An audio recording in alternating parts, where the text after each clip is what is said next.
नमस्कार मंडळी, spill the TV चरता page या पॉडकास्टमध्ये तुमचं पुन्हा एकदा स्वागत आहे. मागच्या भागामध्ये आपण जी कमिटमेंट केली होती की सुमित गुरव सरांना आपण बोलावणार आहोत आणि आपल्या आग्रहाखातर आज आपल्याकडे पुन्हा आपल्याला उपलब्ध झालेले आहेत आचार्य सुमित गुरव सर. नमस्कार सर आणि थँक्यू सो मच, तुम्ही आमच्या विनंतीला मान दिलात आणि इथे आलात. धन्यवाद मॅम. मी पण तुमचा सर्वांचा आभारी आहे. मला माझे विचार मांडायला तुम्ही वेळोवेळी या प्लॅटफॉर्मवरती बोलवताय आणि खूप चांगल्या पद्धतीने आपण अवघड गोष्टी सोप्या करून सांगायचा लोकांना प्रयत्न करतोय, ज्याचा खरंच सगळ्यांना फायदा होतो असं मला वाटतं. नक्कीच नक्कीच सर. मित्रांनो, मागच्या वेळी जेव्हा सरांनी साधारणतः प्रत्येक राशीबद्दलचं गुणधर्म सांगितले होते, तिचा स्वभाव सांगितला होता, त्यानंतर बऱ्यापैकी सुमित गुरव सरांनाही फोन गेले आणि आम्हालाही फोन आले की आम्हाला पुढे 2026चे प्रेडिक्शन्स ऐकायचे आहेत आणि त्या प्रेडिक्शनच्या माध्यमातून आम्हाला जाणून घ्यायचं आहे की आम्ही काय रेमेडीज केल्या पाहिजे. तर या सगळ्यांचं विश्लेषण सर आज करणार आहेत. तर तुम्ही तयार आहात ना विश्लेषण ऐकायला?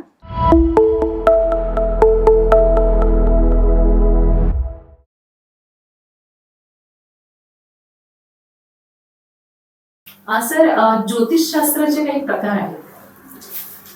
नक्कीच आहे. म्हणजे कसं आहे ना, की आपण जसं शाळेमध्ये किंवा युनिव्हर्सिटीमध्ये वेगवेगळे विषय शिकत असतो, बरोबर, तसं त्याचा काही सिलेबस असतो किंवा थोडक्यात वेगवेगळं दाखवायचं असं आलं तर एखाद्या गणित सोडवण्यासाठी तुम्हाला फॉर्म्युले किंवा मेथड्स वेगळे असू शकतात. End of the day result near about same येणार आहे किंवा सिमिलर येणार. त्याच पद्धतीनं ज्योतिषशास्त्रामध्ये ना एक आपल्याला पारंपरिक वैदिक ज्योतिषशास्त्र आहे, ज्याला बऱ्याचशा ऋषी आपण म्हणून त्याची स्थापना केली किंवा त्यांच्यापासून प्रेरणा घेऊन लोकांनी त्याचा अभ्यास केला. त्यांनी काही ग्रंथ, काही पुस्तकं याच्याबद्दल लिहून ठेवली होती. तर एक पराशर शास्त्र एक त्याला म्हटलं जातं. दुसरं एक जैमिनी ज्योतिषशास्त्र आहे. त्यानंतर एक तुम्ही ऐकलं असेल की बऱ्याच लोक एखाद्या देशाबद्दल किंवा खंड एखाद्या वेगळ्या कंट्रीबद्दल काही बाकीचं करतात. तर त्याच्यासाठी एक मैदान ज्योतिष नावाची एक वेगळी ब्रँच आहे. आपण ऑर्डिनरी ज्योतिष पद्धतीने ह्या अभ्यासावरून तसे ठोकताय मानू शकत नाही. तर त्याची एक स्पेसिफिक मेथड आहे. आणि माझ्या बाबतीत सांगायचं झालं तर मी आता स्पेसिफिकली केफी ज्योतिष आहे, नारी ज्योतिष पद्धती आहे आणि वैदिक ज्योतिष पद्धती, अशा या 3 पद्धतीचा अभ्यास करून मार्गदर्शन करण्याचं काम करतो. सर, आपण सुरू करूया आपल्या राशी भविष्याला. 2026 ही प्रत्येक राशीनुसार कसे जाणार आहे आणि काय प्रेडिक्शन असणार आहे? आपण सुरुवात जसं मागच्या वेळेस एकानंतर एक आपण सर्व 12 राशींबद्दल बोललो, तर त्याच अनुषंगाने आणि त्याचप्रमाणे आज आपण चर्चा करतो. तर सर्वप्रथम आपण आता चर्चा करूया मेष राशीबद्दल. मेष राशीबद्दल बऱ्याच लोकांनी ऐकायला सुरुवात झालेली असेल की आता 7.5ची चालू लागलेली आहे. 7.5चं पहिलं चरण जे आहे ते मेष राशीच्या लोकांना चालू झालेलं आहे. बरेच लोक हसतावतात, कारण विषयच तसा आहे. लोकांनी आजपर्यंत शनी महाराजांबद्दल किंवा 7.5बद्दल बऱ्याच ठिकाणी जे ऐकलेलं कुठेतरी कॉन्ट्रोवर्सी स्टेटमेंट्स असतात किंवा एक नॉलेज देण्यापेक्षा थोडंसं घाबरवण्याचं काम जास्त केलं जातं. तर ठीक आहे, आता आपण त्यावरती थोडी क्लॅरिटी देण्याचा प्रयत्न करू. तर शनी महाराज जे आहेत यांच्या 12व्या घरामध्ये आता येत बसलेले आहेत. आता ह्याचं सांगायचं तात्पर्य काय, आज आपण ज्या पण गोष्टी बोलणार आहोत मेष राशीपासून मीन राशीपर्यंत, ह्या सर्व गोष्टी ह्या चंद्र राशीला धरून किंवा लग्न राशीनुसार तुम्ही पाहायला पाहिजे. म्हणजे ज्यांच्या पत्रिकेमध्ये चंद्र मेष राशीमध्ये उपस्थित आहे ही त्यांची चंद्र राशी किंवा जन्म राशी झाली. आणि त्याचप्रमाणे लग्न घर म्हणजे पत्रिकेचं जे पहिलं घर असतं त्यामध्ये असणाऱ्या राशीला लग्न रास मानलं जातं. तर मग माझा असा अनुभव आहे लोकांना की आज ज्या गोष्टी आपण सांगतोय किंवा त्यांना ज्या गोष्टी ऐकायच्या स्वतःबद्दल, ह्या त्यांनी चंद्र रास आणि लग्न रास या दोन्हीचं कोरिलेशन ठेवून किंवा ह्या दोन्हीबद्दल ज्या गोष्टी सांगितल्या जातात त्याच्या अनुषंगाने हे ऐकावं आणि वेळेश्रवण करावं आणि तसेच त्याची मतितार्थ काढावं. तर मेष राशी आपण 7.5बद्दल सुरुवातीला बोललो की 7.5चा पहिला टप्पा चालू झाला आहे, पहिलं चरण चालू झालं. पण मला वाटतं तितकंसं घाबरण्याचं अजून तरी काही कारण नाही. ठीक आहे, सगळ्यात आपण समजून घ्यायला पाहिजे 7.5 म्हणजे आपल्याच कर्मांचा केला जाणारा हिशोब असतो. त्यामुळे घाबरावं कोणी तर जरा स्वतःच्या कर्मांवरती भरोसा नाही किंवा खरंच त्या दुष्कृत्य त्या दुष्कर्म झाले ते, कारण शनी महाराज न्यायप्रियतेची देवता आणि शिस्तप्रियतेची देवता आहे. त्यामुळे आयुष्यभर किंवा आता पाठीमागे आपण त्या वर्षभरात जी कामं केली चांगली वाईट त्या सर्वांचा सारासार हिशोब घेण्यासाठी येणारा कालावधी म्हणजे 7.5. तर मग सगळ्यांनी जास्ती काहीची गरज नाही आणि काही उपाययोजना असतात करण्यासारख्या, त्याच्यावर आपण नंतर बघू. तर आता शनी 12व्या राशीमध्ये आलेले असल्या कारणानं शनीची जी बाकीच्या ज्या 3 दृष्ट्या आहेत शनीच्या त्या दुसऱ्या घरावरती, 6व्या घरावरती आणि 9व्या घरावरती यांच्याबरोबर शनिवाराचा होता बाहेर घरात आहे, त्यामुळे अपेक्षितपणे खर्च वाढला. 7.5चे टिपिकल अनुभव असतो. बरेच लोक त्यामुळे सांगते पैशांचे आर्थिक चणचणी निर्माण होणं, पैशाला पैसा न लागणं, आरोग्याच्या समस्या उत्पन्न होणं किंवा नियोजनानुसार गोष्टी न जाणं किंवा फक्त श्रम हार्डवर्कच आहे आणि रिझल्ट नाही येणं. तर ह्याला कारणीभूत ह्याच गोष्टी आहेत की जसं आता 12व्या घरामध्ये शनी महाराज आणि त्यांच्याकडे तिन्ही गोष्टी आहेत त्या आम्ही म्हटल्याप्रमाणे दुसऱ्या, 6व्या आणि 9व्या घरावर. दुसरं गट म्हणजे अर्थस्थान, धनस्थान आहे, त्याच्यावरती इम्पॅक्ट होतो, डिले होतं.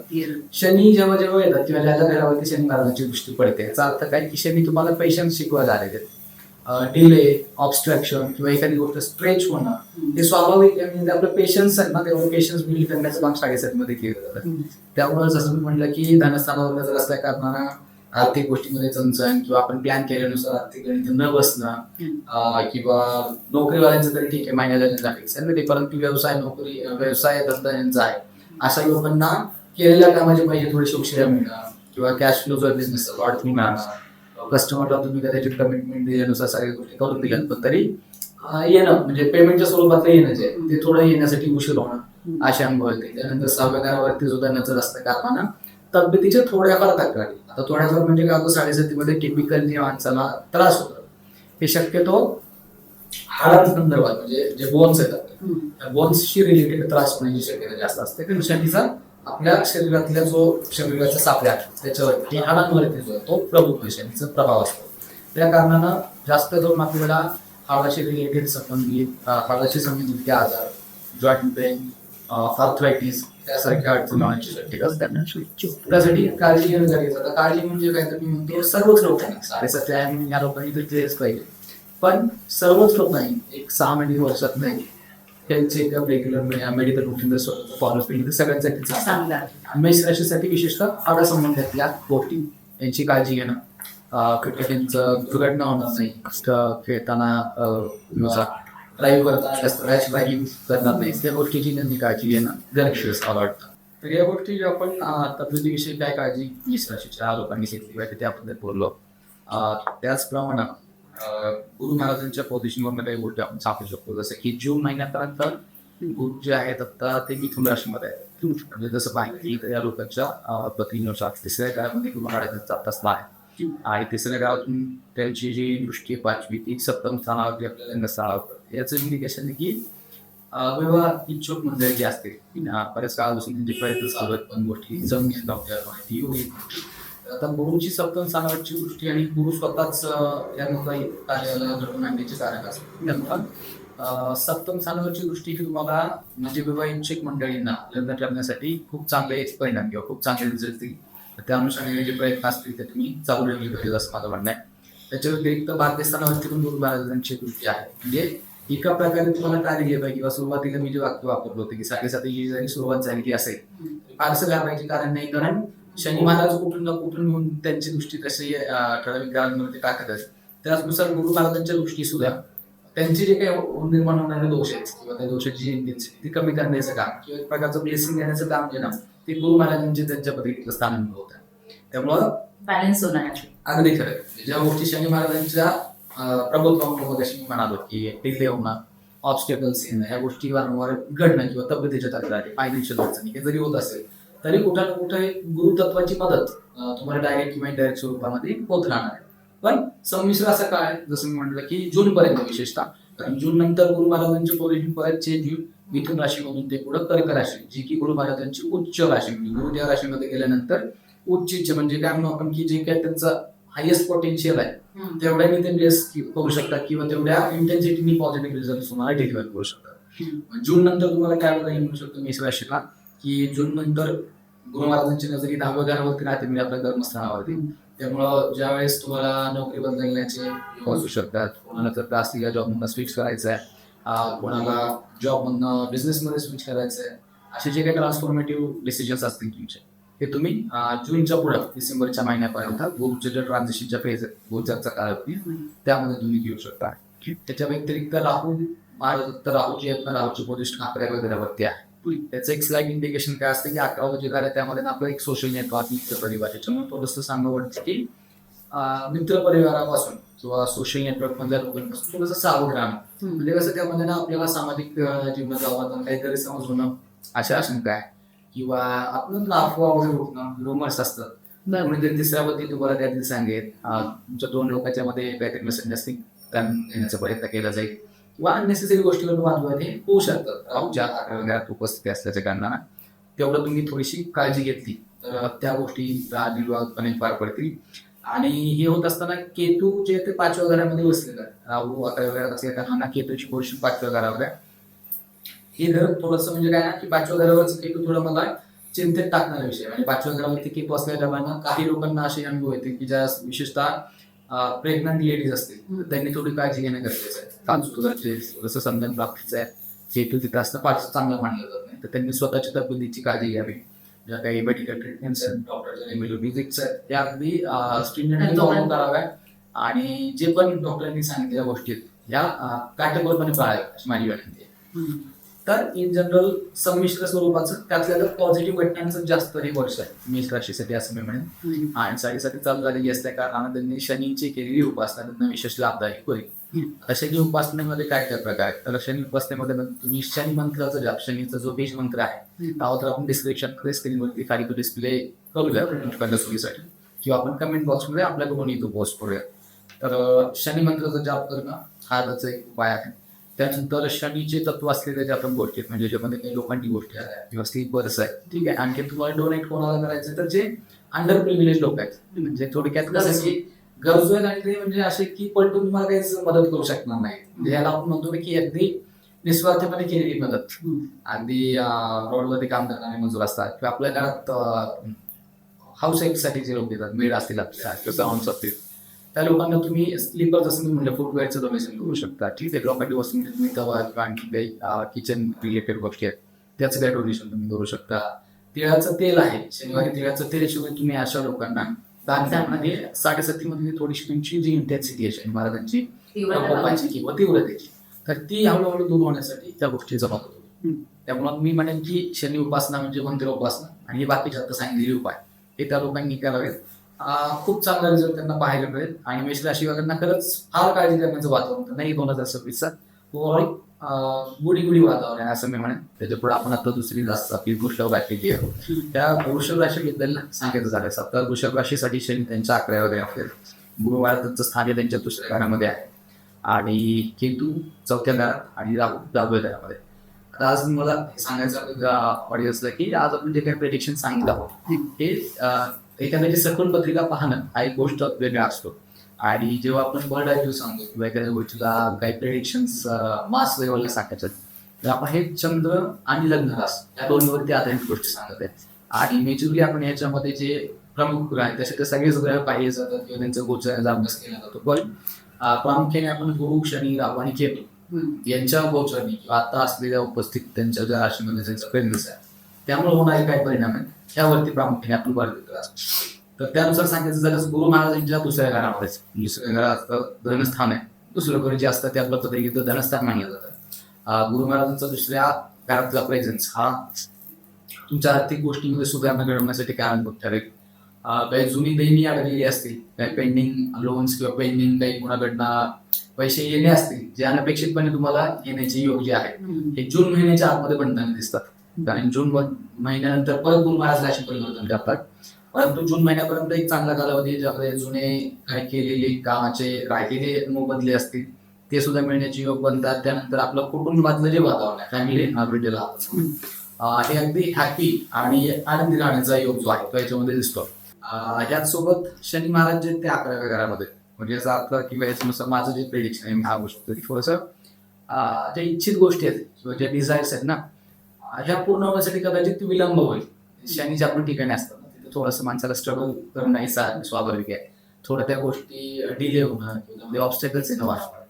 कोणाचे काही ड्रीम्स असतील, कोणाचे काही गोल्स असतील वर्षासाठी, मला गाडी घ्यायची आहे, मला घर घ्यायचं आहे, तर ह्या गोष्टी इव्हेंच्युअली होतील पण होणं तितकंसं सोपं नसेल. म्हणजे आता तुमचे पेशन्स पूर्णपणे चेक केले जातील पण end of the day result तुमच्या फेवरमध्ये येईल. गोष्टी होतील, फक्त तुमचे पेशन्स चेक केले जातील. फक्त तुम्ही गिव्हअप नाही केलं पाहिजे. किती अडचणी होत्यात, किती विलंब होत्यात, तर फक्त स्टिक टू युअर गोल्स.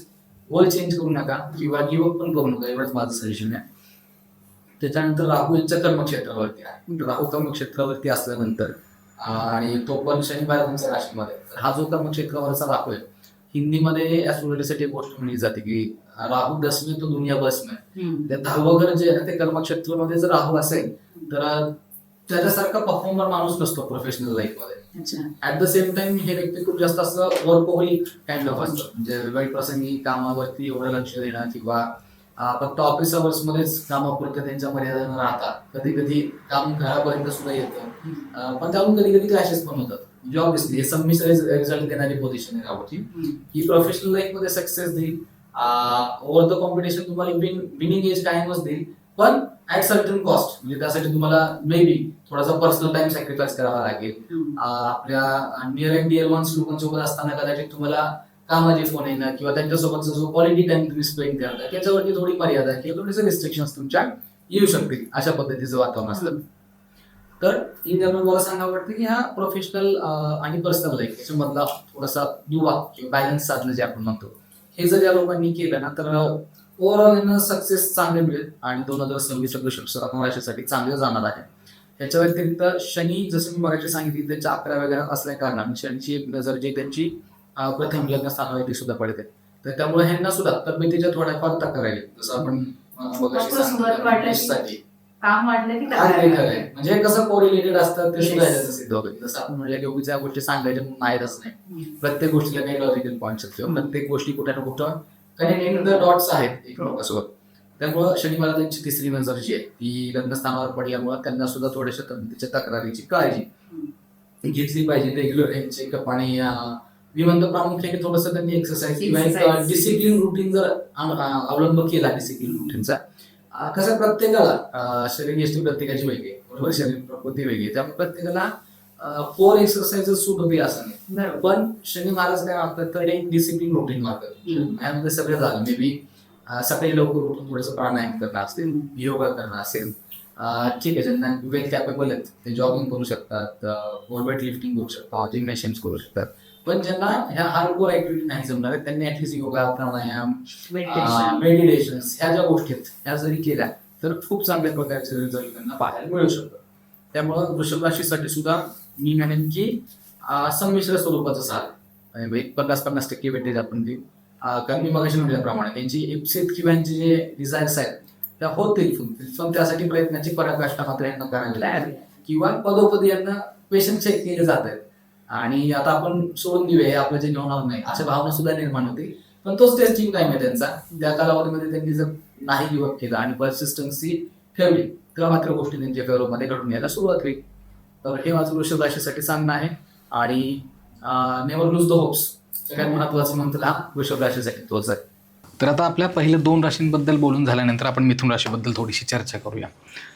मिथुन राशीबद्दल सांगायचं झाल्यास मिथुन राशीच्या पहिल्या घरामध्ये चंद्र आणि गुरु हे एक साथ दिसतील, कारण आपण चंद्र राशीवरनं भाकितं करतोय.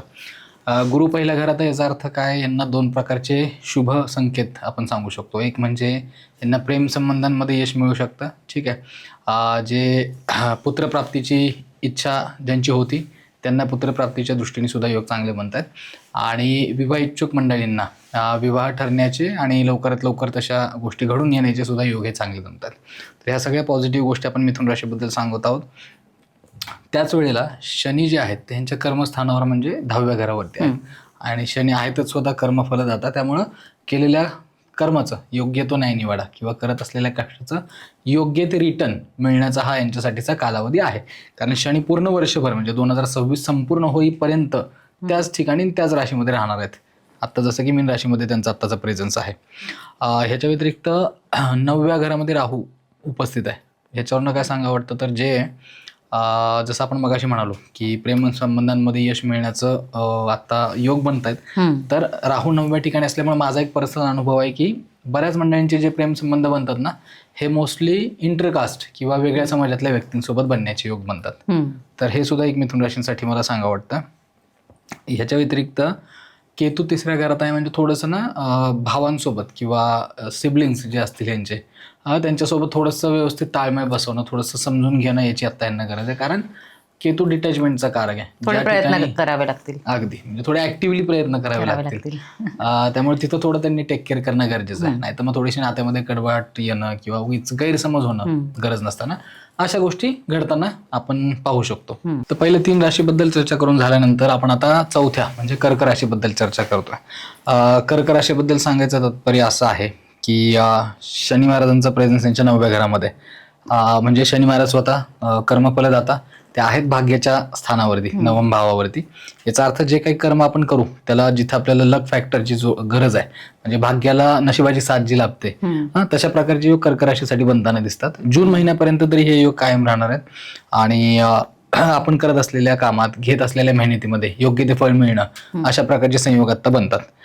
परंतु हे होत असताना काही ठिकाणी मात्र ह्यांना आर्थिक फटका बसणं, फसगत होणं किंवा केलेल्या कामाचा योग्य तो मोबदला न मिळणं, किंवा आपण कोणाचं काम केलं परंतु त्यांच्याकडनं आपली पूर्ण अमाऊंट रिकव्हर न होणं, थोड्यासाठी पैसे अडकून बसणं, आपली चूक नसताना सुद्धा, म्हणजे आपण ज्या काही कमिटेड गोष्टी त्या कदाचित डिलिव्हर केलेल्या सुद्धा असतील, परंतु थोडंसं आर्थिक बाबतीमध्ये त्रासदायक म्हणण्यापेक्षा थोडासा विलंब घडून येणं, अशा प्रकारचे योग सुद्धा बनताना दिसतात. त्याची काळजी त्यांनी घेणं गरजेचं आहे. या व्यतिरिक्त मात्र काही मंडळींना, उच्च शिक्षित मंडळींना परदेशी जाण्याचे जर का काही स्वप्न कोणी बघत असेल किंवा त्यानुसार जर कोणी काही प्लॅन करत असेल तर आत्ता तसे योग बनताना दिसतात.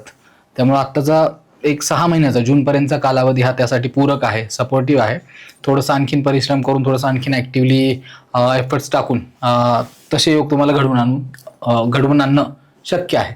त्यामुळे ती एक शक्यता त्याच्यामध्ये निर्माण आहे. ती नक्कीच पॉझिटिव्ह साईन आहे. म्हणजे मी म्हटल्याप्रमाणे ते उच्च शिक्षणासाठी असू दे किंवा कोणी करिअर आणि जॉबसाठी ग्रोथ म्हणून बाहेर जाण्याची अपॉर्च्युनिटी बघत असेल, अशा सर्वच मंडळींना ही फॉरेनची अपॉर्च्युनिटी निर्माण होताना दिसते.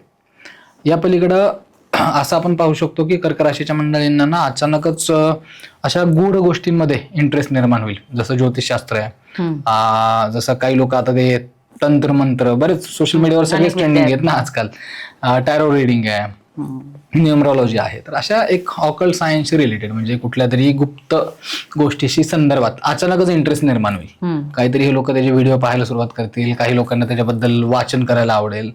तर असा सुद्धा ट्रेंड कर्क राशीच्या लोकांना पाहायला मिळू शकतो. कारण राहू या गोष्टीला कारणीभूत आहे. राहू त्यांच्या 8व्या घरामध्ये आता उपस्थित असल्या कारणानं, आणि राहू या सगळ्या गोष्टीकडे अट्रॅक्ट करतो माणसाला. तर त्यावरून ती एक गोष्ट सांगता येते. तर ओव्हरऑल कर्क राशीसाठी बाकीच्या गोष्टी सगळ्या चांगल्या आहेत, काळजीचं असं कारण नाहीये. इनफॅक्ट मी म्हणेन की पूर्वी काही तब्येतीच्या तक्रारी असतील तर त्या आता सॉल्व्ह होतील. म्हणजे आता काही फिजिकल पेन असेल, कोणाचे मेंटल ट्रॉमाज असतील, फिजिकल मेंटल ज्या काही हिलिंग रिलेटेड समस्या असतील त्या आता दूर होताना दिसतील. आणि जून महिन्याच्या आतमध्ये ह्या लोकांसाठी खूप चांगला आणि हिलिंगसाठी सुद्धा पूरक असा कालावधी तयार होतो. रिकव्हरी पिरियड आहे नक्कीच. तर आता सिंह राशीसाठी येणारं वर्ष 2026 कसं जाणार याबद्दल बोलायचं झाल्यास यांच्यावरती मला सांगावं वाटतं 2-3 चांगल्या घटनांचे संकेत आपल्याला मिळतात. जरी सिंह राशीची आता पनवती, ज्याला ढय्या अडीचकी म्हणतात, ही जरी चालू असली तरी ह्या मंडळींना सुद्धा तितकंसं धास्ती घेण्याचं किंवा फारसं काळजी करण्याचं कारण नाहीये. कारण गुरु महाराजांचं जे गोचर आहे आता यांच्या पत्रिकेवरून होत आहे त्यानुसार यांचे जे भाऊबंद आहेत, म्हणजे सिबलिंग्स, मगाशी आपण म्हटल्याप्रमाणे जी भावंड आहेत, त्यांच्यासाठी चांगले योग बनत आहेत. त्यांच्या शिक्षणात असू द्या, जॉबमध्ये असू द्या, करिअरमध्ये असू द्या, भावांच्या सांगतोय आपण, ठीक आहे. म्हणजे जे जातक आहेत ज्यांची सिंह राशी आहे त्यांच्या भावंडांच्या बाबतीत चांगले योग बनतात. त्यांची प्रोफेशनल लाईफ ग्रो होताना दिसेल. करिअरमध्ये नवीन संधी, कदाचित त्यांचं प्रमोशन वगैरे होण्याची सुद्धा चान्सेस त्या ठिकाणी बनताना दिसतात. ह्याच्या व्यतिरिक्त मगाशी आपण म्हणल्याप्रमाणे जे पुत्रप्राप्तीची इच्छा ठेवणारे जे जोडपे आहेत त्यांना सुद्धा सिंह राशीच्या मंडळींना आता गुरुची नजर जी त्यांच्या 5व्या घरावरती पडते, त्यामुळे पुत्रप्राप्तीचे सुद्धा योग चांगल्या प्रकारे बनताना दिसतात.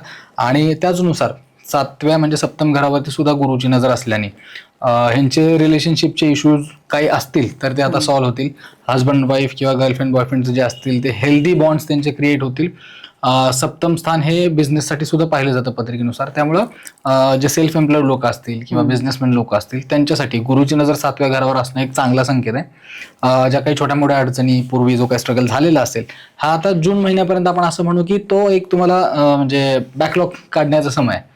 त्यामुळे असलेले कष्ट चालू ठेवा, जेवढे जास्त एफर्ट्स देता येतील. जूनपर्यंतचा कालावधी पूर्णपणे यांच्यासाठी चांगला आहे. तर त्याच्यानुसार राहू सुद्धा 7व्या घरावरती आहे. आता राहू 7व्या घरावर असल्यावरती एक सांगा वाटतं की राहू बऱ्याच वेळेला टेक्निकल गोष्टींना जास्त दर्शवतो. म्हणजे टेक्नॉलॉजी, कॉम्प्युटर, इंटरनेट रिलेटेड गोष्टी किंवा ओव्हरऑल सगळा सोशल मीडिया. त्यामुळं यामध्ये सुद्धा जसं आपण बिझनेस बद्दल बोललेलो आहोत त्यात सुद्धा काही क्रिएटर्स लोक असतील, जसं आजकाल कंटेंट क्रिएशन एक नवीन फील्ड आहे, किंवा जे लोक अशा क्रिएटिव्ह फील्ड्समध्ये जिथे या सगळ्या टेक्नॉलॉजीचा वापर होतो अशा मंडळींना खास करून खूप चांगले रिझल्ट यामध्ये पाहायला मिळतील. तर आता 2026 आपल्या पुढील म्हणजे कन्या राशीसाठी कसं जाईल याबद्दल सांगायचं झाल्यास, कन्या राशीसाठी खूप काही चांगले योग आपल्याला बनताना दिसतात, ज्याच्यामध्ये सर्वप्रथम मला सांगावं वाटतं की ज्या लोकांना घर, गाडी, प्रॉपर्टी घेण्याची इच्छा होती, प्रयत्न करत होते पण इतके दिवस योग येत नव्हता किंवा प्रयत्नाला यश मिळत नव्हतं, अचानक काहीतरी अडचणी उद्भवत होत्या, तर सर्वप्रथम अशा भौतिक सुखसुविधांची प्राप्ती होण्यासाठी अगदी योग्य काळ आहे. आणि तो पण जूनच्या आधी आहे, ठीक आहे, कारण जून नंतर परत गुरु महाराजांचं राशी परिवर्तन होणार आहे. परंतु आत्ता 7वी दृष्टी जी गुरु महाराजांची ही 4थ्या घरावरती पडत असल्या कारणानं भौतिक सुखसुविधा ज्यामध्ये घर, गाडी, प्रॉपर्टी, वाहन आणि इतर जर का त्यांच्या काही इतर मटेरियलिस्टिक गेन्स रिलेटेड काही इच्छा असतील ह्या घडून येताना दिसतात. त्याचप्रमाणे ह्यांचा फायनान्स हाऊस सुद्धा पूर्णपणे प्रोटेक्टेड आहे गुरु महाराजांच्या नजरेमुळं, त्यामुळे फायनान्शियल कंडिशन चांगली राहील.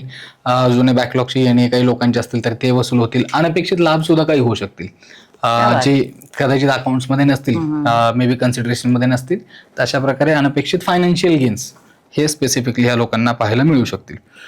याच्यानंतर थोडीशी मात्र यांना तब्येतीची काळजी घेण्याची गरज आहे. राहू 6व्या घरावरती आहे. राहू 6व्या घरावर असल्यावर मोस्टली माणसाला फिजिकल पेक्षा मेंटल हेल्थची काळजी घेणं हे जास्त हे जास्त सजेस्टेड आहे. स्ट्रेस, एन्झायटी आहे. आणि राहूचा गुणधर्म काय ना की राहूकडे एवढाच पोर्शन आहे, म्हणजे राहू इज ऑल अबाउट मानेच्या वरचा भाग फक्त. त्यामुळे जेव्हा पण राहू 6व्या घरावर येतो किंवा राहूची दशा महादशा येते तर विचारशक्ती प्रभावित होते, थॉट्स डिप्रेसिव्ह होऊ शकतात. जे आपण म्हणतो आपले छुपे शत्रू असतात, हितशत्रू, यांना आपण ओळखू शकत नाही. ते काही चुकीचे सल्ले दिले तर माणूस त्याच्या आहारी जाऊ शकतो. त्यामुळं सर्वप्रथम त्यांनी मेंटल स्टेट जी आहे स्वतःची ती सांभाळणं गरजेचं आहे. अदरवाईज थोडंसं इन्फ्लुएन्स होऊन दुसऱ्या कोणाच्या तरी सांगण्यामध्ये येऊन आपल्या घरातल्यांशी किंवा काही आपल्या चांगल्या रिलेशन असलेल्या लोकांशी नातेसंबंध बिघडण्याची शक्यता त्याच्यामध्ये दिसते. त्यामुळे त्या गोष्टीची त्यांनी काळजी घेणं गरजेचं आहे. ह्याच्या व्यतिरिक्त परदेश गमनाच्या संधी सुद्धा केतू 12व्या घरामध्ये स्थापन होत आहे. त्या कारणानं फॉरेन रिलेटेड अपॉर्च्युनिटी कोणी जर सर्च करत असेल, मग ते स्टुडंट असतील किंवा जॉब रिलेटेड गोष्टीमध्ये असेल, बिझनेसच्या संदर्भात असतील किंवा उच्च शिक्षण घेण्यासाठी काही मंडळी जर का फॉरेन रिलेटेड अपॉर्च्युनिटी पाहत असतील तर येणारा कालावधी पूर्ण 2026 हा त्यांच्यासाठी फेवरेबल आहे. त्यामुळे परत तेच सांगावं वाटतं की जे प्रयत्न चालू आहेत गिव्हअप करू नका. कदाचित थोडंसं 1-2 एफर्ट्स आणखीन घेतल्यानंतर तुम्हाला तिथपर्यंत पोहोचता येईल आणि परिस्थिती मात्र तुम्हाला अनुकूल बनताना दिसते. त्यामुळं तुमचे होप्स सोडू नका आणि असलेले परिश्रम चालू ठेवा, एवढं मला कन्या राशीच्या जातकांना सांगावं वाटतं. शनी मात्र 7व्या घरावर असल्या कारणामुळे थोडीशी काळजी ह्या लोकांना घ्यायची, ती म्हणजे वैवाहिक सौख्याच्या बाबतीमध्ये. म्हणजे थोडंसं मिसअंडरस्टँडिंग होणं, नवरा बायकोमध्ये थोडंसं 19-20 होणं, misunderstanding, difference of opinion create होणं, एखाद्या गोष्टीसाठी पटकन दोघं एका पेजवर येणार नाहीत, थोडं वेव्हलेंथमध्ये डिफरन्सेस येणं, तर मतभेद घडून येण्याच्या शक्यता मात्र दिसतात, कारण शनी 7व्या घरावरती आहेत. तेवढी काळजी जर या लोकांनी घेतली तर उर्वरित 2026 यांच्यासाठी ठीकठाक आणि व्यवस्थितच जाईल. तर अशा पद्धतीने आता आपण बाकीच्या राशी कव्हर केल्यानंतर पुढील येणाऱ्या तुळ राशीबद्दल बोलत आहोत. तुळ राशी 2026 साठी काय भाग्य असतील तर सर्वप्रथम म्हणजे भाग्य यांच्या फेवरमध्ये काम करायला सुरुवात करेल. इतकी दिवस ज्या काही गोष्टींसाठी त्यांनी हार्डवर्क केलेलं आहे, ज्या काही गोष्टींसाठी त्यांनी कष्ट केलेले आहेत, पण काही ना काही कारणास्तव योग येत नव्हते किंवा परिस्थिती त्यांना अनुकूल बनत नव्हती, तर ही परिस्थिती आता चेंज होताना दिसते. विशेषतः येणाऱ्या जून महिन्यापर्यंत भाग्याचा सहारा यांना मिळतोय. त्यामुळे जिथं लक फॅक्टरची गरज आहे, परिश्रम तो सगळेच करतात, 100% देण्याचा प्रयत्न करतो, पण जो शेवटचा एक 10%चा पोर्शन असतो, जिसं नशीबबाजी मारून जाता किंवा एका कॉम्पिटिशन मधनं अचानकच तुम्ही सर्वांच्या पुढे निघून जाता. तर अशा गोष्टी होण्यामागं जे आता कॉम्बिनेशन आपलं बनतंय पत्रिकेतलं, ते गुरु महाराजांच्या प्रेझेन्समुळे होत आहे. ह्याच्या व्यतिरिक्त एक आहे की हे लोक थोडंफार ना आपल्या सोशल सर्कल किंवा मित्रमंडळीपासून थोडं तुटक राहायला सुरुवात झालेली असं जाणवतंय. कारण 11व्या घरामध्ये केतू महाराजांची एंट्री मागच्या 1-1.25 वर्षापासून आहे. या वर्षात सुद्धा ते तिथे राहणार आहेत. तर थोडंसं मी म्हणेन की अगदीच तुम्ही आयसोलेशन मध्ये जाऊन डिप्रेसिव्ह टेंडन्सीज पर्यंत जाऊ नये. ह्याच्याकरता 1-2 का होईना जीवलग मित्र असावेत माणसाला, ज्यांच्यापाशी आपलं मन मोकळं करता येईल किंवा ज्या काही थॉट प्रोसेस आहे ते एक्सप्रेस करता येऊ शकेल. तर त्या गोष्टीची त्यांनी काळजी घ्यायची आहे. बाकी हेल्थ पॉईंट ऑफ व्ह्यूनी पहिल्या घरावर गुरु महाराजांची नजर असल्या कारणानं ओव्हरऑल हेल्थ ठीकठाक राहील, काही त्याच्यामध्ये प्रॉब्लेम दिसत नाही. यांच्या भावांच्या किंवा बहिणींच्या बाबतीत, भावंडांच्या बाबतीमध्ये मात्र चांगले आणि पॉझिटिव्ह योग घडताना दिसतात. गुरुची नजर 3ऱ्या घरावरती आहे, त्यामुळे ते काही गोष्टीसाठी प्रयत्न करत असतील, ते काही एफर्ट्स घेत असतील, शिक्षणामध्ये असेल, नोकरी, बिझनेस किंवा आणखीन काही लाईफच्या ज्या स्टेजवरती ते असतील, किंवा जर का भावंडांचे लग्न ठरण्याचे प्रयत्न हे करत असतील तर येणाऱ्या जून महिन्यापर्यंत त्याचे सुद्धा योग बंधाने दिसतात. तर बहीण भावांसाठी मात्र या जातकांच्या येणारा कालावधी जून पर्यंतचा हा चांगला जाणार आहे. तुळ राशीवाल्यांना आणखीन एक महत्वाची गोष्ट म्हणजे 5व्या घरावरती राहू आता प्रेझेंट असलेला दिसतो. राहू 5व्या घरावर राहू असल्या कारणानं सांगायची गोष्ट आहे की जर हे रिलेशनशिपमध्ये असतील, कमिटेड असतील तर फक्त नातेसंबंधांमध्ये काळजी घेणं गरजेचं आहे. मगाशी आपण म्हणल्याप्रमाणे राहू येतो तर राहू सगळ्यात प्रथम विचारशक्ती त्याच्यावरती मॅनिप्युलेशन करणं. मग ते काय होऊ शकतं, सेल्फ डाऊट क्रिएट होणं किंवा पार्टनरबद्दल काही डाऊट क्रिएट होणं, मिसअंडरस्टँडिंग होणं. सो ओव्हरऑल माझ्या अनुभवात मी पाहिलेले जेव्हा जेव्हा राहूची एंट्री 5व्या घरात होते ना, शक्यतो एक ब्रेकअप टेंडन्सीज किंवा तो ट्रेंड त्यावेळेला पाहायला मिळतो आपल्याला. तर जे सिरियस आणि कमिटेड लोक आहेत त्यांनी फक्त नातेसंबंधामध्ये याची काळजी घेणं गरजेचं आहे असं मला वाटतं. बाकी इतर कुठल्या गोष्टीच्या बाबतीत फारसं चॅलेंजिंग सिच्युएशन तुळसाठी बनताना दिसत नाही. बाकी सर्व गोष्टी व्यवस्थित असतील, ठीकठाक असतील. बाकी त्यांनी फक्त नातेसंबंध हा जर मुद्दा विचारपूर्वक हाताळला तर इतर कुठल्याही गोष्टीमध्ये त्यांना फारसा काही त्रास होताना दिसत नाही. तर हे होतं तुळ राशीबद्दलचं आपलं येणारे बाकी. आता आपण पुढील राशीबद्दल म्हणजे वृश्चिक राशीबद्दल बोलूयात. तर आता वृश्चिक राशीसाठी 2026 आणि त्याबद्दलची बाकी तर हे जर सांगायचं झालं, गुरु 8व्या भावामध्ये अचानकपणे या जातकांना गूढ विद्येची आवड निर्माण होऊ शकते. काही तांत्रिक, ब्लॅक मॅजिक अशा काही रहस्यमय गोष्टींबद्दल अचानक रिसर्च करावा वाटू शकतो किंवा स्वतः काहीतरी कोणाकडे तरी जाऊन एक्सप्लोर करावं, ह्या गोष्टी शिकाव्यात अशी इच्छा मनामध्ये येऊ शकते. ह्याच्या व्यतिरिक्त केतू 10व्या घरावर कर्मस्थानावरती, त्यामुळे असलेल्या जॉबमध्ये, चांगल्या चालू असलेल्या जॉबमध्ये अचानकच बदल करावा किंवा असलेला जॉब सोडून द्यावा. आता ह्या गोष्टी आपल्या सहन होत नाहीत. रिझन काही असू शकेल प्रत्येकाचा. तर जॉबमध्ये चेंज करण्याचा किंवा एका ठिकाणाहून दुसरीकडे जॉब बदलून जाण्याचा योग सुद्धा त्यामुळे त्यांचा बनताना दिसतो. ह्याच्या व्यतिरिक्त राहू 4थ्या घरावर असल्या कारणानं सांगा वाटतं की थोडंसं फॅमिली रिलेटेड एन्व्हायरमेंट जे आहे, फॅमिली एन्व्हायरमेंट थोडंसं टेक केअर करण्याची यांना गरज आहे. अगेन राहू 4थ्या घरावर आहे म्हणजे फॅमिली ओरिएंटेड गोष्टी किंवा त्या रिलेटेड जी थॉट प्रोसेस आहे घरातल्यांची सगळ्यांचीच, ही कुठं ना कुठे इम्बॅलन्स होऊ शकते किंवा इन्फ्लुएन्स होऊ शकते किंवा यांचे डिसिजन्स पण अगदी यांचे डिसिजन इन्फ्लुएन्स होतील किंवा जिथं गरज आहे सर्वांनी एका पेजवर येऊन ऍज अ सपोर्ट सिस्टीम म्हणून एका मागं एक उभं राहणं किंवा कॉमन कन्क्लुजनला येणं, तर त्याच्या विरुद्ध गोष्टी कदाचित त्यावेळेस घडू शकतील. म्हणजे कुणी पूर्व म्हणलं की समोरचा माणूस डायरेक्ट पश्चिम म्हणू शकतो. त्यामुळं तो ताळमेळ जो बसवायचा आहे त्यांच्या वैचारिक मतभेदांचा, ती एक त्यांच्यासाठी कसोटी असेल. बाकी प्रेम संबंधांमध्ये थोडासा थंडावा येण्याचं एक लक्षण याच्यामध्ये दिसतंय. शनी महाराज 5व्या घरावर येतात. शनी जिथं पण त्यांचा प्रेझेन्स दाखवतात मगाशी आपण म्हणल्याप्रमाणे तिथं थोडासा स्लगिशनेस, स्लोनेस, थोडं डिले, ऑब्स्टॅकल्स आणि एक कोल्डनेस येतो. आणि 5वं घर हे प्रेमसंबंधांचं घर आहे. त्यामुळे वृश्चिक राशीचे जे जातक असतील, जे आता रिलेशनशिपमध्ये असतील, कमिटमेंटमध्ये असतील किंवा लग्न करण्याच्या उंबरठ्यावर असतील, तर अशा लोकांना थोडंसं रिलेशनशिपच्या पॉईंट ऑफ व्ह्यू थोडंसं तशा गोष्टी जाणवू शकतील. पण जसं मी म्हटलं की ह्या फार वेळ नसतील. या वर्षानंतर 2026 नंतर गोष्टी ट्रॅकवर येतील. पण ह्या वर्षी मात्र नातेसंबंधांमध्ये, प्रेमसंबंधांमध्ये विशेषतः खबरदारी घेणं हे यांच्यासाठी चांगलं राहील. घरातलं वातावरण आपण मगाशी म्हटल्याप्रमाणे ते त्यांना सांभाळणं गरजेचं आहे. आणि जॉब सोडण्याचे योग आहेत, परंतु त्याच्यासाठी थोडंसं लॉजिकल थिंकिंग किंवा आपण एक म्हणतो ना की लांबचा दृष्टिकोन ठेवावा. असं नाही की फक्त बऱ्याच वेळ होतं ना की आता एखादा बॉस चेंज झालाय मग त्याच्यासोबत माझं जुळत नाही म्हणून मी सोडतोय. तर असे अननेसेसरी घाईगडबडीत डिसिजन न घेता आपल्या भविष्यासाठी काय योग्य आहे म्हणजे शॉर्ट टर्मचा बेनिफिट बघू नका, मला हे सांगायचं आहे. लॉंग टर्म मध्ये तुमचा डिसिजन तुमच्या ग्रोथसाठी आणि प्रॉस्पेरिटीसाठी योग्य ठरावा. अशा पद्धतीचे डिसिजन ह्या लोकांनी घ्यावेत, एवढाच माझा यांच्यासाठी सल्ला. अशा पद्धतीने आपण बाकी राशींचं विश्लेषण करता करता धनुराशीपर्यंत आलेलो आहोत.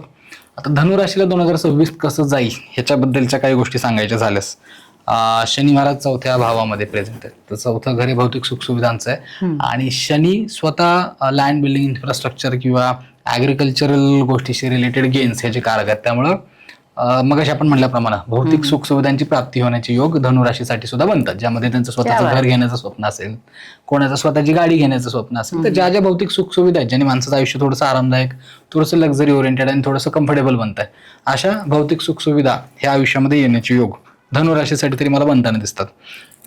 7व्या घरावरती गुरु महाराजांचं सुद्धा स्थान आहे. तर 7वं घर मगाशी आपण म्हटल्याप्रमाणे विवाह सौख्याचं आहे, बिझनेसचं देखील आहे.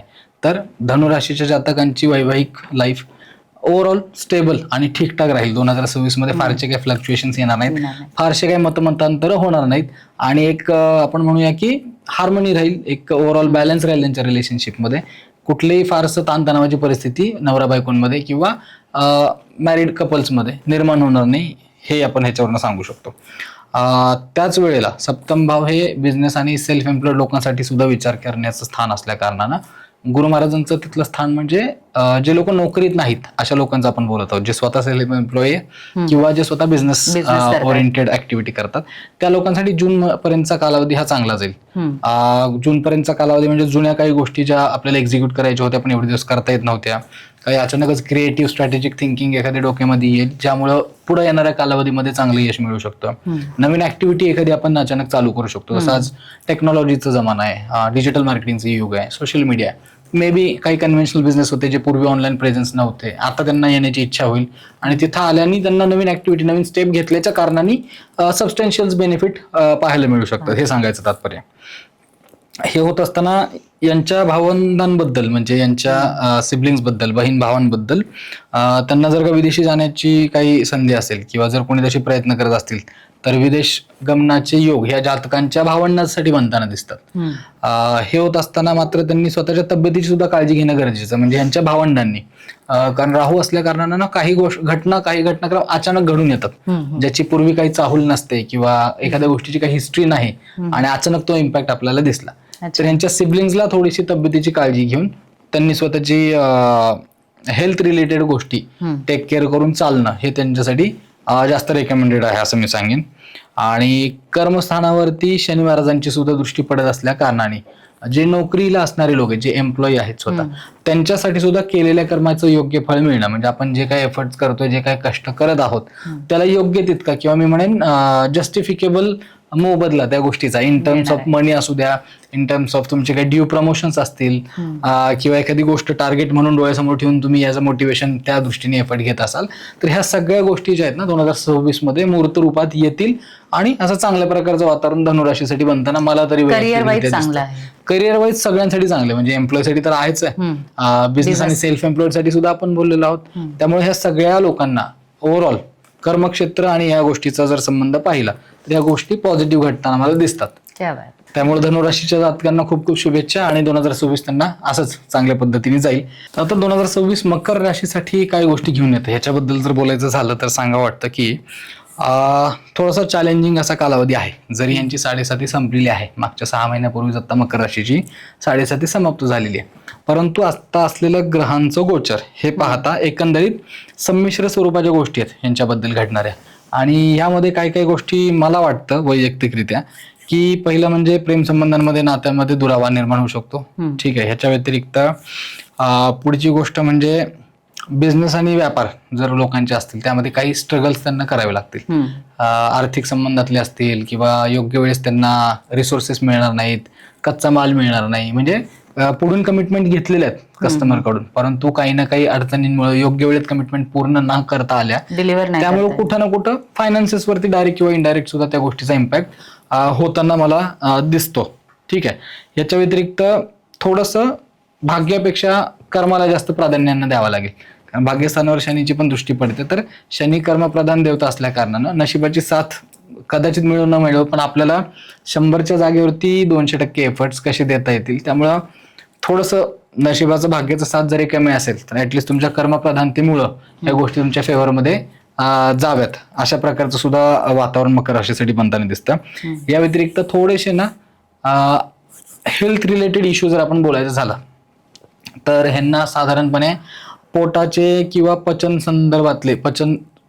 पचनासंदर्भातले म्हणेन मी की पोटासंदर्भातले आणि पचनासंदर्भातले आजार हे होण्याची शक्यता दिसते.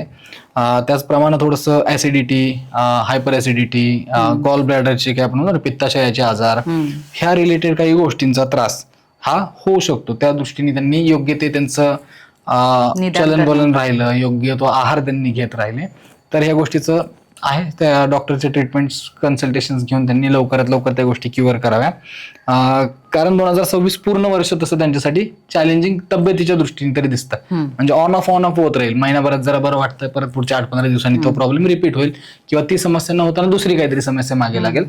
तर एकंदरीत 2026 मध्ये थोड्याफार प्रमाणात तब्येतीच्या तक्रारी ज्या आहेत त्या कमी जास्त प्रमाणात त्यांच्या पाठीमागे असतील आणि थोडं त्यांनी डिसिप्लिनरी रुटीन त्यांनी स्वतःचा अंगीकारावा.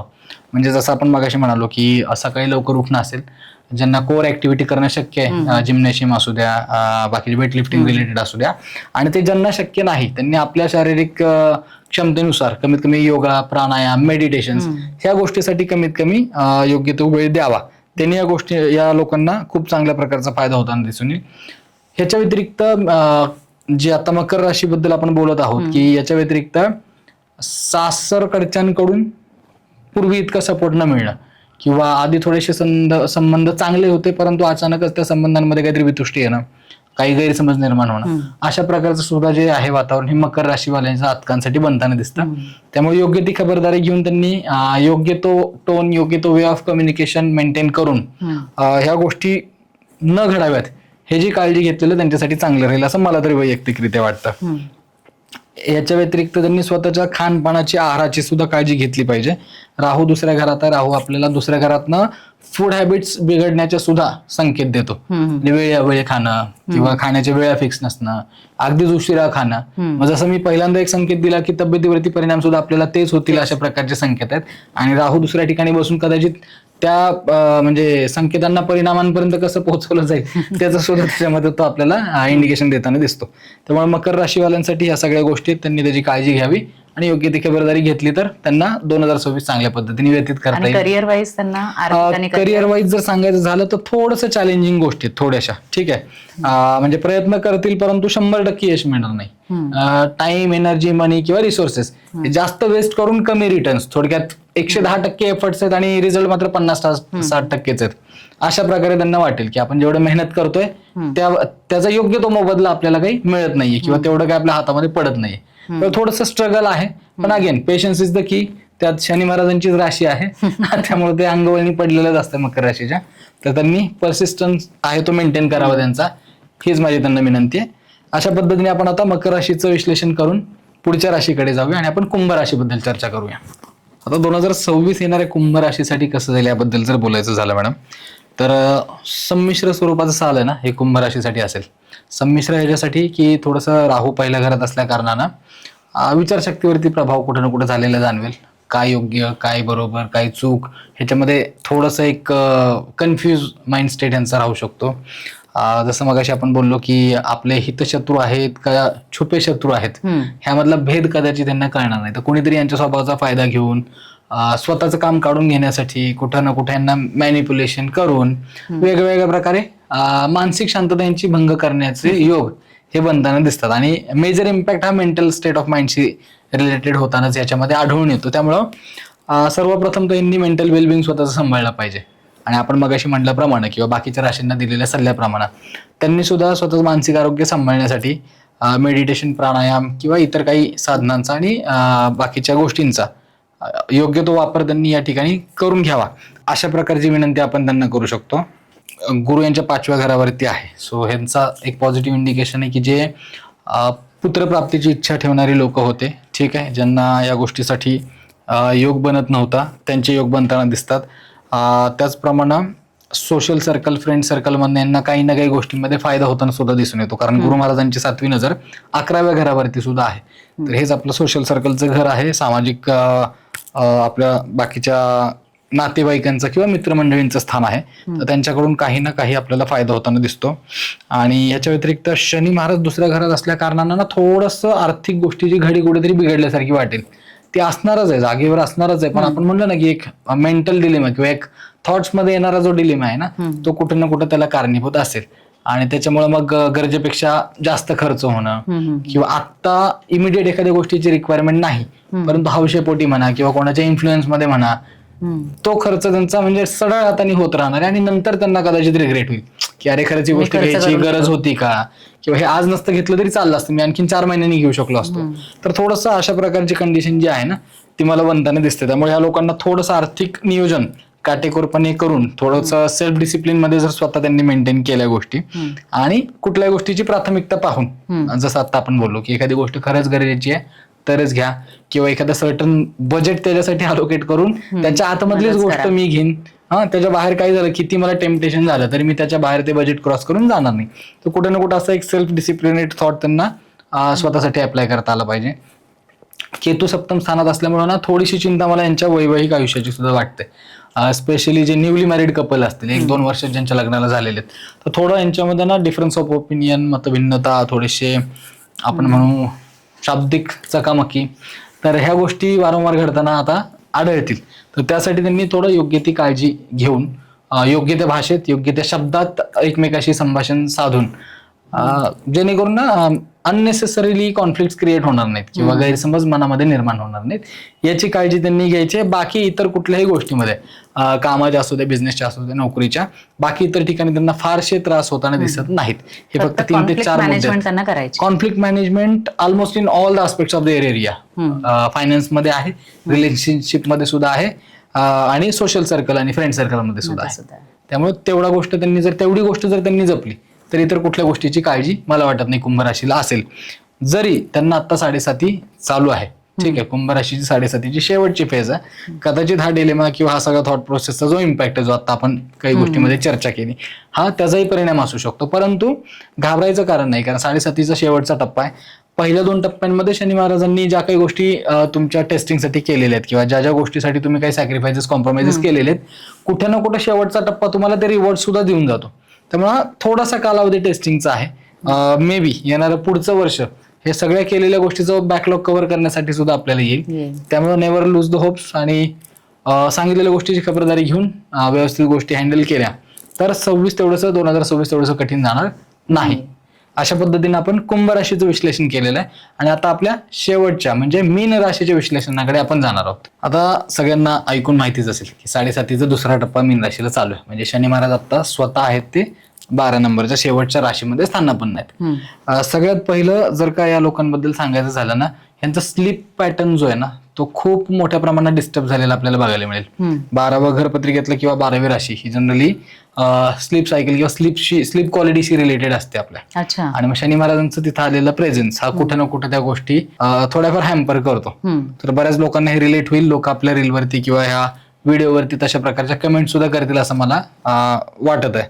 ह्याच्या व्यतिरिक्त पहिल्या घरावरती शनी महाराजांचा प्रभाव असल्या कारणानं आपण याच्या आधी जसं ठिकठिकाणी संदर्भात बोलत आलेलो आहात की मेहनत जास्त किंवा कर्मप्रधानता जास्त, नशिबाची साथ थोडीशी कमी, म्हणजे टाइम झालं, एनर्जी झालं, मनी, ह्याचा पूर्वीपेक्षा असं वाटेल की आता आपण डबल वापर करतो किंवा एक गोष्टीसाठी मला 2दा-3दा प्रयत्न करावे लागतात आणि कुठेतरी त्या गोष्टी स्ट्रेचच होत आहेत, लवकर त्या आवाक्यातच येत नाहीत किंवा लवकर कम्प्लीटच होत नाहीत एखादा टास्क हातात. पाहायला गेलं तर गोष्ट अगदी सोपी किंवा एकदा साधी आहे. म्हणजे एका ऑफिसमध्ये जर म्हटलं एखाद्याची 7.5 आहे, आता त्याचा जोडीदार जे काम करतोय तो करायला गेला की 2 तासात त्याची सगळ्या गोष्टी पार पडतात. तीच गोष्ट ह्याच्या वाटायला आल्या की मात्र पूर्ण दिवस त्याच्यामध्ये झगडण्यामध्ये जातो. अशा प्रकारचे अनुभव जे आहेत ना प्रामुख्याने मीन राशीच्या लोकांना येतील. स्लीप सायकलचं बिघडणं आणि एफर्ट्समध्ये थोडंसं वारंवारता किंवा थोड्या गोष्टी स्ट्रेच होणं, डिले होणं, ऑब्स्टेकल्स येणं वारंवार, ह्या पाहायला मिळू शकतात. परंतु हे सगळं होत असताना गुरु महाराज 4थ्या घरामध्ये आहेत, त्या कारणानं भौतिक सुख सुविधांची प्राप्ती होणं हे जून पर्यंतचे सुद्धा योग आहेत. त्याच पद्धतीनं काही दूर प्रवासाचे योग सुद्धा यांचे होऊ शकतात. ते कामासंदर्भातले असतील, व्यवसाय संदर्भातले असतील किंवा कुटुंबासोबत तुम्ही एक फॅमिली ट्रिप म्हणून सुद्धा ह्या गोष्टी करू शकता. विविध कारणास्तव दूरचे काही प्रवासाचे योग होणं.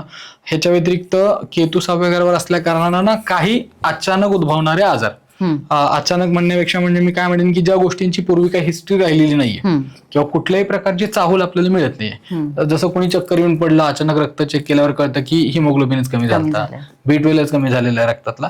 तर ह्यासाठी ह्या लोकांना सुद्धा माझी विनंती आहे की तब्येतीची योग्य ती काळजी घेऊन एक मेडिकल रुटीन किंवा चेकअप जे आहेत तुमच्या सायकल्स ह्या रेग्युलरली पाळत जा. कंटिन्युअस तुमच्या फॅमिली डॉक्टरच्या टचमध्ये राहा आणि योग्य तो आहार, योग्य तो डिसिप्लिनरी रुटीन स्वतःला लावून घेऊन पुढील वाटचाल केली तर जास्त चांगलं राहील. आणि विदेशाच्या संदर्भातल्या संधी ह्या लोकांसाठी सुद्धा स्ट्रॉंगली बनताना दिसतात. त्या मग शैक्षणिक गोष्टीसाठी असू द्यात, म्हणजे विद्यार्थी दशेतल्या लोकांना असू द्या, जॉबवाल्या लोकांना असू द्या किंवा बिझनेस व्यापार करणाऱ्या लोकांना असू द्या. कुठल्याही कारणास्तव जर का इंडियाच्या बाहेर जाण्याचे काही प्लॅन असतील, भारताबाहेरच्या प्रवासाचे काही योग प्लॅन असतील तर त्याचे योग आता बनताना आपल्याला दिसतात. त्यानुसार त्या गोष्टी सुद्धा त्यांनी म्हणजे जे एफर्ट्स त्या बाबतीत असतील ते सुरू ठेवावे अशी एक माझी विनंती आहे.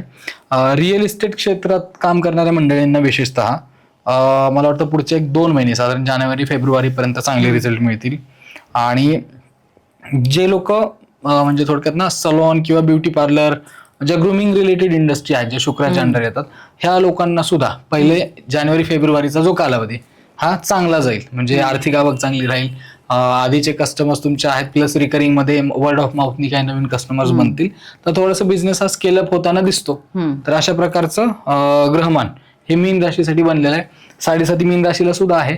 तर 7.5चे उपाय जे आपण सुरुवातीलाच मेष राशीसाठी सांगितलेले आहेत, तेच मी पुन्हा एकदा ह्या लोकांना सांगेन की शनी महाराजांची उपासना, ह्या उपासनेमध्ये मंत्र उपासना हा प्रामुख्याने उपाय, आणि त्याच्या व्यतिरिक्त शनिवारी दर काही गोष्टींचं दान, डोनेशन, आपण मागाशी बोलल्याप्रमाणे त्यामध्ये तिळाचं तेल आहे, लोखंडी वस्तू आहेत, फुटवेअर्स, स्लीपर्स आहेत, आणि हे दान धर्म करत असताना ज्यांना गरज नाही अशा व्यक्तींना देऊन त्याचा उपयोग नाहीये. जे अगदीच अंडर प्रिव्हिलेज आहेत, जे खरंच गरजू आहेत, गरजवंत आहेत, किंवा ज्यांना ते दिल्यानं एक त्यांच्या मनातनं आशीर्वाद निघेल तुमच्यासाठी, अशाच व्यक्तींना, म्हणजे सपात्र व्यक्तींपर्यंत हे दान तुमचं पोहोचावं, ह्याची खबरदारी फक्त आपल्याला घ्यायची. आणि बाकी शनी महाराजांच्या कृपेने ह्यांचाही कालावधी चांगला जाईल.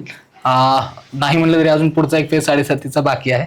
त्यामुळं उपाय जेवढे लवकरात लवकर कराल, जेवढे मनापासून कराल, तेवढा रिलीफ तुम्हाला त्या गोष्टीपासून मिळायला सुरुवात होईल, एवढी मात्र आपल्याला खात्री आहे. तर असं बोलून आपण पूर्ण 12 राशींचं विश्लेषण जे आहे ते मेष राशीपासून सुरू करून मीन राशीपर्यंत समाप्त केलेलं आहे.